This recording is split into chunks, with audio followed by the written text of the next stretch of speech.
Hello friends, welcome to my channel. কেমন আছেন সবাই? আশা করি ভালো আছেন। তো আজ আমি আপনাদের তৈরি করে দেখাবো মজাদার চুষি পিঠা। আমার মতো কে কে চুষি পিঠা খেতে পছন্দ করেন আর ঝামেলার কারণে তৈরি করতে চান না, অবশ্যই আমাকে কমেন্ট বক্সে জানাবেন। তো আজ আমি খুব সহজ একটি পদ্ধতিতে আপনাদের চুষি পিঠা তৈরি করে দেখাবো। আর আমার এই পদ্ধতিতে আপনারা যদি চুষি পিঠা তৈরি করেন তাহলে আপনারাও 5 মিনিটে চুষি পিঠা তৈরি করে নিতে পারবেন আর তেমন ঝামেলাও পোহাতে হবে না। আশা করছি আমার আজকের এই ভিডিওটি আপনাদের ভালো লাগবে। তাহলে চলুন স্টার্ট করা যাক। প্রথমে একটা বাটিতে আমি নিয়ে নিচ্ছি 1.5 কাপ চালের গুঁড়ি। তো এটা সিদ্ধ চালের গুঁড়ি। আপনারা সিদ্ধ চালের গুঁড়ি নয়তো আতপ চালের গুঁড়ি নয়তো বাজারে যে পিঠার চালের গুঁড়ি পাওয়া যায় সেটা দিয়েও এই পিঠাটি তৈরি করতে পারবেন। তো আমি সিদ্ধ চালের গুঁড়ি দিয়ে আজ তৈরি করব। এখন চুলায় একটি প্যান বসিয়ে তাতে দিয়ে দিচ্ছি আমি 2.5 কাপ জল, দিয়ে দিচ্ছি লবণ আর হাফ টিস্পুনের মতো ঘি। তো আমি ঘিটা দিয়েছি, ফ্লেভারটা সুন্দর আসবে। আপনারা চাইলে দিতেও পারেন নয়তো নাও দিতে পারেন। এখন সব কিছুকে ভালো করে নেড়ে চেড়ে মিশিয়ে নিব, তারপর জলটা ফুটে ওঠা পর্যন্ত ওয়েট করব। তো জলটা খুব সুন্দরভাবে ফুটে উঠেছে। এখন আমি যে চালের গুঁড়িটা রেখেছিলাম সেটা এর মধ্যে দিয়ে দিব, তারপর অনবরত নেড়েচেড়ে মিশিয়ে নিব। তো আমি একবারে দিচ্ছি না, আমি কিছু কিছু করে দিচ্ছি আর অনবরত নেড়েচেড়ে মিশিয়ে নিচ্ছি। অবশ্যই এটাকে অনবরত নেড়েচেড়ে মিশিয়ে নিতে হবে, তা না হলে দলা পেকে যাবে।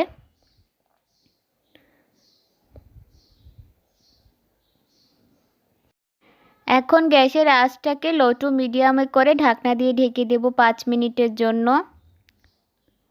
তো 5 মিনিট পর আমি ঢাকনাটাকে উঠিয়ে নিলাম। এখানে আমি একটা পারফেক্ট খামির তৈরি করে নেব। দেখুন এখানে জলটা শুকিয়ে গিয়ে খামিরটা একদম রেডি হয়ে গিয়েছে। ঠিক এই পর্যায়ে আমি খামিরটাকে একটা থালাতে নামিয়ে নিব। তারপর এভাবে কিছুটা ছড়িয়ে দেব যেন এটা হালকা ঠান্ডা হয়ে যায়। তো এটাকে পুরোপুরি ঠান্ডা করা যাবে না, এটাকে হালকা ঠান্ডা করে নিতে হবে। তো আমি হাত দিয়ে চেক করে নিলাম, এটা হালকা ঠান্ডা হয়ে গিয়েছে। এখন যতটা সম্ভব আমি হাত দিয়ে এটাকে মেখে নেব। এখানে আমি একটা মসৃণ ডো তৈরি করে নেব। আমরা রুটি করার জন্য যেরকম ডো তৈরি করি ঠিক সেই রকম ডো তৈরি করে নিতে হবে। তো এখানে আমার খুব সুন্দর একটা মসৃণ ডো তৈরি হয়ে গিয়েছে।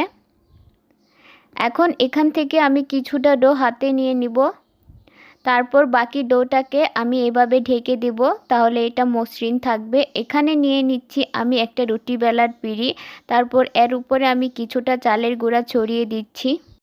যে ডোটা আমি হাতে নিয়েছিলাম সেটা এরকম লম্বাটে শেপ করে দেব। এভাবে লম্বাটে করে দিলে চুষি পিঠাগুলো তৈরি করতে খুব সহজ হয়ে যাবে। এখন এখান থেকে ছোট ছোট করে ডো নিয়ে নিব, এতে করে চুষি পিঠাগুলো তাড়াতাড়ি বানানো হয়ে যাবে। তো প্রথমে আমি আপনাদের নর্মালভাবে যে চুষি পিঠাগুলো বানানো হয়ে থাকে সেভাবে তৈরি করে দেখাবো। তো সচরাচর এইভাবে সবাই চুষি পিঠা বানিয়ে থাকে, এটাকে হাতে কাটা চুষি পিঠা বলে থাকে। তবে এটা যাদের কাছে খুবই ঝামেলার মনে হয় তাদের আমি আজ একটি পদ্ধতি দেখাবো। আমি যে পদ্ধতিটা দেখাবো আপনারা যদি সেই পদ্ধতিতে চুষি পিঠা তৈরি করেন তাহলে 5 মিনিটে আপনারা অনেক চুষি পিঠা তৈরি করতে পারবেন আর আপনাদেরকেও তেমন ঝামেলা পোহাতে হবে না। তো আমি একই সাথে অনেকগুলো চুষি পিঠা বানিয়ে নিয়েছি, আপনারা দেখতে পাচ্ছেন। আমি হাতের মধ্যে নিয়ে দেখাচ্ছি কতটা সুন্দর হয়েছে। এখন আমি আপনাদের সহজ পদ্ধতিটা দেখিয়ে দিচ্ছি। এখানে নিয়েছি আমি একটা নেটের ব্যাগ। সচরাচর সকল মুদি দোকানে এরকম ব্যাগ পাওয়া যায়। এখানে নিয়েছি আমি কিছুটা ডো। এখন ডোটা আমি নেটের ব্যাগের ভিতর দিয়ে এভাবে জুড়ে চাপ দিব। তো একটু জুড়ে চাপ দিতে হবে, আস্তে চাপ দিলে হবে না। এভাবে জুড়ে চাপ দিলে দেখবেন কত সুন্দর এই চুষি পিঠাগুলো কাটা হয়ে যাচ্ছে। একসাথে আপনারা অনেকগুলো চুষি পিঠা পেয়ে যাবেন। যেহেতু চুষি পিঠাগুলো আমাদের প্রথমে ছোট ছোট ডো করে কেটে নিতে হয়, তারপর বানাতে হয়। তো এখানে অনেক ঝামেলা পোহাতে হয়, আর আপনারা এভাবে বানিয়ে নিলে একসাথে অনেকগুলো ডো পেয়ে যাবেন। তারপর আমি এখানে কিছুটা চালের গুঁড়ি দিয়ে এখান থেকে একটা একটা ডো নিয়ে এভাবে চুষি পিঠার শেপ দিয়ে দিচ্ছি। যেহেতু আমি চুষি পিঠা তৈরির ক্ষেত্রে এক্সপার্ট না, তার জন্য আমার কাছে এই পদ্ধতিটা সহজ লেগেছে। কম সময়ে অনেকগুলো চুষি পিঠা এই পদ্ধতিতে তৈরি হয়ে যায়। আপনারাও যদি এভাবে চুষি পিঠা বানান তাহলে 5 মিনিটে অনেকগুলো চুষি পিঠা বানিয়ে নিতে পারবেন। তো চুষি পিঠাগুলো আমি আপনাদের হাতে নিয়ে দেখাচ্ছি। দেখুন সবগুলো কতটা সমান হয়েছে, ছোট বড় হয়নি। তো একইভাবে আমি বাকি সবগুলোকেও বানিয়ে নিব। তো দেখুন সবগুলো চুষি পিঠা আমি বানিয়ে নিয়েছি। পিঠাগুলো কতটা সুন্দর আর ঝরঝরে হয়েছে। এখন আমি পিঠাগুলোকে রান্না করে নেব। তাই চুলায় একটি প্যান বসিয়ে তাতে দিয়ে দিচ্ছি আমি 2 কাপ দুধ। তো দুধটাকে আমি প্রথমে অনেকটা জাল করে ঘন করে রেখেছিলাম। একটা তেজপাতাকে আমি মাঝখান দিয়ে চিড়ে দিয়েছি, দিয়ে দিয়েছি চিনি। তো চিনিটা আপনারা আপনাদের পছন্দ অনুযায়ী দিয়ে দিবেন, যে যেমন মিষ্টি খেতে পছন্দ করেন। আর এখানে দিয়ে দিচ্ছি 3 চা চামচ গুঁড়া দুধ। এখন এটাকে আমি ভালো করে নেড়েচেড়ে মিশিয়ে নিব, তারপর ফুটে ওঠা পর্যন্ত ওয়েট করব। দুধটা খুব সুন্দর করে ফুটে উঠেছে। এখন যে চুষি পিঠাগুলো আমি রেডি করে রেখেছিলাম সেই চুষি পিঠাগুলোকে আমি দুধের মধ্যে দিয়ে দিব।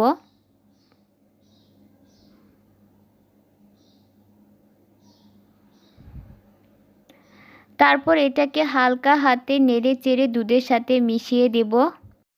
তো এই চুষি পিঠাগুলোকে 3 থেকে 4 মিনিট রান্না করে নিতে হবে। এর থেকে বেশি রান্না করার কোনো প্রয়োজন নেই। মাঝে মধ্যে এই পিঠাগুলোকে হালকা হাতে নেড়ে চেড়ে দিতে হবে।